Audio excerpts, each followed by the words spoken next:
Hey everyone, how are you all doing today? I hope you're having a fantastic day. Today's topic is going to be about mental illness and a spiritual awakening. This is a very fascinating topic and many of these things overlap. So let me know what you think about it in the comments.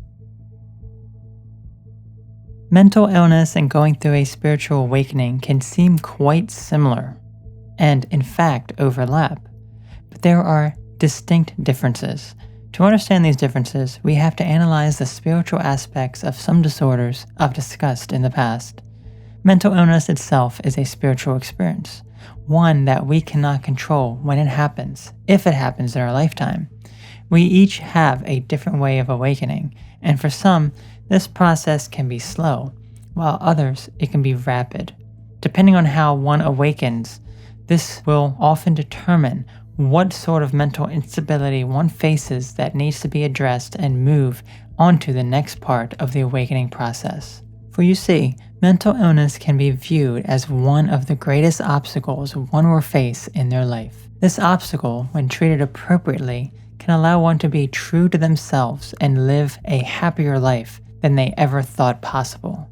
Through these hard times and even negativity comes great growth potential as well as a spiritual awakening. It's very common for those with a mental illness to have recently gone through a spiritual awakening or are in the process of going through a spiritual awakening. If this is you, if you are going through this process, then understand that it takes time. It takes time to go through this and overcome these issues.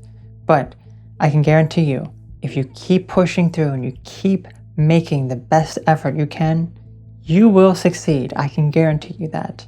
Let's look at some examples of mental disorders I've discussed in the past to understand their role of one's spiritual awakening journey. Bipolar disorder is when one experiences manic and depressive episodes. Emotions may be all over the place. When going through a spiritual awakening, the mind opens up in a way that breaks the previous thinking patterns. Breaking past certain patterns can leave one open to deeper depressive episodes and higher manic episodes as the mind is adjusting to the changes in thought patterns. Generally, these episodes will cycle for a few weeks or months, or until the person is able to stabilize their new thought patterns. Borderline personality disorder, which can often be mistaken for bipolar disorder, is when one has feelings of being unwanted, needing attention, often due to past trauma that has arisen to be healed. This trauma has resurfaced and the individual may appear emotionally unstable due to the mind wanting to heal from what has happened in the past, but the conscious mind is in a state of resistance. With schizophrenia, one has delusions and even hallucinations of things that are non-existent. However, with a spiritual awakening, some people become open to the non-physical domain. In other words, those with schizophrenia could be influenced by spirits that have rejected the collective unconscious that still reside in the non-physical domain. These people may see and feel trauma in the environment and see it acted out in front of them, and thus be inappropriately diagnosed with schizophrenia, when they could instead be highly intuitive. PTSD, known as post-traumatic stress disorder, is when memories and visions of past trauma resurfaces as if it's actually happening now.